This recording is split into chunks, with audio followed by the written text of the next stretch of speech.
ජයග්‍රහණය කරෙත් ඔන්න ඔය වෙනස අපි කලින්ම හඳුනාගත්තු නිසා. ඒ වෙනසට ගැලපෙන්න අපි වැඩ කරපු නිසා. ඒ වෙනසත් එක්ක මහජන ව්‍යාපාරයක් ගොඩනගමු නිසා. දැන් ඒ වෙනස තේරුම් අරගෙන කවුරු හරි කෙනෙක් වැඩ කරේ නැත්නම් ඒ කාටවත් මහජන බලයක් හදන්න බෑ. දේශපාලන පක්ෂයක් පවත්වා ගන්න පුළුවන්.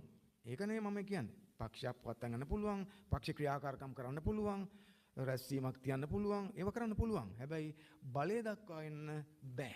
ඒක ස්ථිරයි. විපක්ෂ ප්‍රශ්නේ අමෝසවතර කිව්වා මේක පාර්ලිමේන්තුවෙත් මොකද ඒගොල්ලන්ට හරි පැහැදිලි කිව්වා.